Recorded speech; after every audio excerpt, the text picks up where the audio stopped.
Азат кеже тартулайт. Шейх Абдишукур Аджы Нарматов. Алхамдулиллах алиюл кабир, гафир замби ва кабилит тауб, ва шадидул иқаб, зиттаули ла илаха иллаху, илайхил масир. Садақаллахул азим. Алам жаратқан Аллах Таала мақты болар. Ал күнәләрді кечирүүчү, тобаны кабыл кылуучу, азабы каттуу жана ихсан фазилеттүү. Эч бир кудай жок, жалгыз өзү гана бар. Кайтып баруубузда өзүнө. Ва ашхаду ан ла илаха иллаллах, күбөлүк менен Аллах жалгыз. Ва хуаллази якбалу таубата ан ибади. Ал Аллах бенделердин тобасын кабыл кылат. Ва яфу анис сайиат, каталарды өчүрүп кечирет. Ва я'ламу ма таф'алун, эмне кылганыңарды баарын Аллах билет.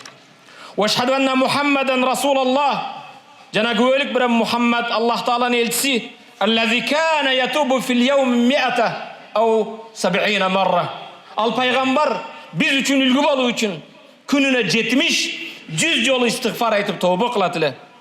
Пайгамбарыбыз саллаллаху алейхи ва саллам өзүнүн хадисинде мындай дейт: акфилуни бисит акфилу бикум бихиннал жанна. 6 нерсени аткарууга кепилдик бергиле, сөз бергиле. 6 нерсеге сөз берип аткарсаңар, 6 нерсенин каршысында мен силерге бейишти кепилдик берем дейт. Урматтуу мусулман бир тууган, пайгамбар айткан 6 нерсеге бекем бол. Кыяматта келди: я Расулаллах, сенин хадисиңди уккандан бери 6 нерсеге бекем болдум. Сен мага бейишти кепилдик бер деп. Биринчи ас-салат, намазыңа бекем бол. Өз убактында оку. Ва закат, байлар малыңдын зекетин бер. Вал амана, аманатка кыянат кылба. Аманат деген сөз, дин сенин мойнуңда аманат. Куран сенин мойнуңда аманат. Пайгамбардын сүннөтү аманат. Мекен сага аманат, балдарың сага аманат, кыздарың сага аманат. Аманат өтө көп. Бир гана акчаны ойлобогун аманат деп. Вал батн, курсагыңа бирөөдүн акын жебегин, арамды жебегин, атың өчкөр аракка кул болгогун. Вал фардж, уяттуу намыстуу жериңди арам нерседен сактагын. Вал лисан, тилиңди сактагын. Намаз, орозо, аманат, курсак жана намыстуу жерлериң. Бул 6 нерсени бекем эчи калсаң, кепил болсоң, пайгамбарыбыз саллаллаху алейхи ва саллам сага бейишти кепилдик берет. Даминту либни адам аль-жанна иза дамина ли ма бейна факкейхи ва ма бейна фахзейхи. Пайгамбар саллаллаху алейхи ва саллам адам баласына мен сөз берем, кепилдик берем, эгер адам баласы мага эки эринин, эки жагынын ортосун сактоого, эки санынын ортосун арамдан сактоого сөз берсе дейт. Вашананнака баллахта рисала. Күбөлүк берем сүйүктүү пайгамбарым, сен динди бизге жеткиздиң. Ва аддайтал амана, мойнуңдагы аманатты бизге жеткиздиң. Ва насахтал умма, умматыңа насаат айттың. Умматтагы караңгылыкты ачып жойдуң. Иман жолунун, нур жолун бизге көрсөттүң. Жана умматыңды сен адеп ахлак менен тарбия кылдың. Урматтуу мусулман бир тууган, дин бул бардык адеп ахлак. Дин бул адеп ахлак. Кимдин адеп ахлагы сенден жогору болсо, ал динде сенден жогору турат. Дин бир гана көп Куран билгендик, же көп хадис билгендик, же көп намаз окугандык эмес. Дин бардыгы бул адеп ахлак. Кимдин адеп ахлакы сенден жогору болсо, ал динден сенден жогору экенин билип койгон. Пайгамбар саллаллаху алейхи ва саллам мындай дейт: арбаъ мен асабахунна фақат жама байна хайрай дуния вал ахира. Кимде 4 сыпат болсо, 4 нерсесini өзүнө бекем карамаган болсо, 4 нерсени Аллах кимге рызкы берген болсо, ал адамга 2 дүйнөнүн жакшылыгын Аллах тартуулаган болуптур дейт. Ал эмне?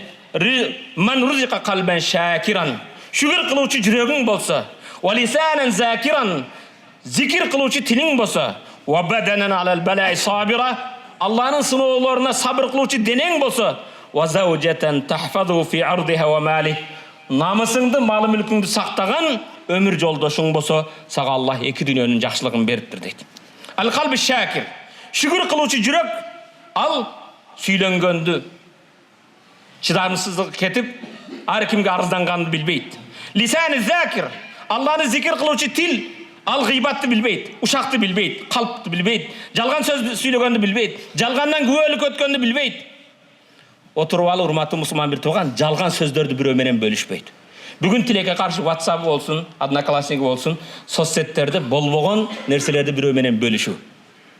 Пайдасыз нерсени бөлүшпөгөн. Башкалар ошо сенин жөнөткөн нерсеңе амал кылса, укса, күнөөкөр болосуң. Пайдалуу нерсе менен алек болгон. Сүйүктүү пайгамбарыбыз саллаллаху алейхи вассалам жаштарга мындай дейт. Жамаатыбыздын 90% жаштар. Истаусу бис шабаби хайра. Жаштарга болгон менин насаатымды жакшы кабыл алгыла. Фа иннахум аракул афида. Алардын жүрөктөрү таза. Акпарат сыяктуу эмнени жазсаң. Келечек муунга жакшы тарбия бергиле. Ва инналлаха баасани бил ханафияти самха. Аллах мени ушундай түз, жакшы дин менен жөнөттү. Фахала фали шабаб, жаштар мага жөлөк болду. Жаштар мага жөлөк болду, бекем болду. Ва халафани шуюх, ал кездеги аксакалдар мага каршы болду дейт. Урматтуу мусулман бир тууган, бүгүн да биздин аксакалдар өтө аз. 5% да 2% да түзбөйт жамааттан. Кээде жашы улгайгандарды сүйлөсөң, эми биз Союздун убагында тарбия көрүп калдык да дейт. Союз жоголгонуга 30 жыл болуп атат. Сен оңолбойсуңбу? Биз коммунисттик партиянын убагында окудук дейт. Биз деле ошол убакта окудук. Мектепте ошондо бүттүк. Бирок сага оңоло турган убак келген жокпу? 30 жыл жетишпейби? Урматтуу мусулман бир тууган, бир аңгеме, бирок сабак алына турган нерсе бар.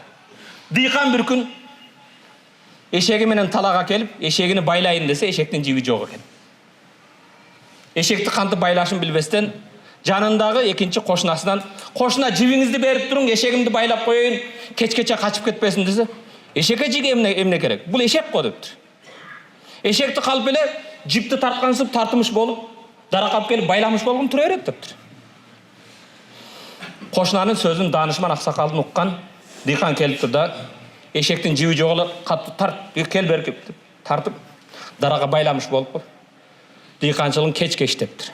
Кечинде чөбүн алып, куржунун эшикке коюп, эшегин айдап үйгө кайтайын десе эшек баспайт экен. Ургуласа баспайт, чапкыласа баспайт. Кошунага келип, "Кошуна бу эшек баспай койду, чечтиңби?" десе, "Эмнеге чечет элем, анын жиби жок" десе, "Сен эрте менен байлабадыңбы, эми чечимиш болгон" дептир. Анан келип чечимиш болсо, эшек бошогон гыдыңдап үйгө жөнөп калыптыр.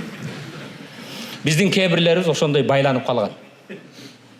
Союз жок болсо да ошондой байлангандай эле союздун идеясын бүгүн сүйлөп отурат. Жип чечилгениге 27 жыл болду. Өзүңдүн багытыңды ал. Эркиндигиң бар, эркин мамлекетиң бар. Эркин ой жүгүртүү эсиң бар, акылың бар. Анан бирдеме болсо эле биз союздун убагында тарбия көрүп калдык деп байланып отура бербегиле. Aqulu qawli hada wa astaghfirullah li wa lakum. Бул сөзүмдү айтып, өзүмдүн кемчилигиме, жамааттын кемчилигине жаратканга жалбарып кечирим сураймын, истигфар айтамын, тооба кыламын. Тообанын, истигфардын кабыл боло турган кезинде жеринде сиңер жаратканга жалбарып тооба кылгыла. Урматтуу мусулман бир тууган, пайгамбарыбыз саллаллаху алейхи вассалам хадис-и кудсиде жеткизип аксакалдарга мындай дейт. 27 жылдан бери өзгөрө албаган аксакалдар кулагыңа кулак сырга болсун. Бул жердеги аксакалдарга эмес. Сөз эсин табат.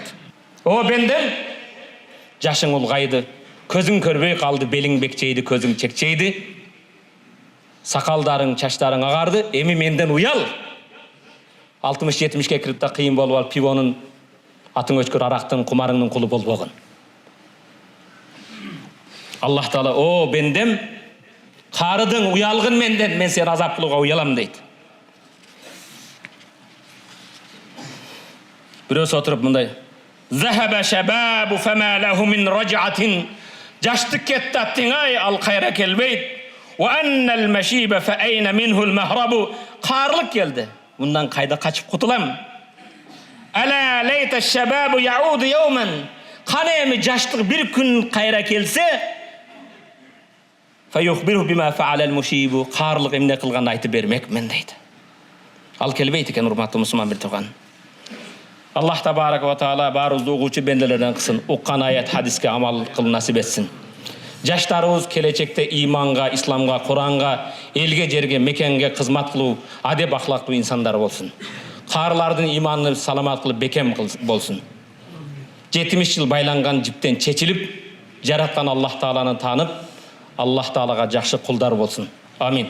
Аллахумма гфир лана зунубана وكفر عنا سيئاتنا وتوفنا مع الأبرار. اللهم أعنا على ذكرك وشكرك وحسن عبادتك برحمتك يا أرحم الراحمين.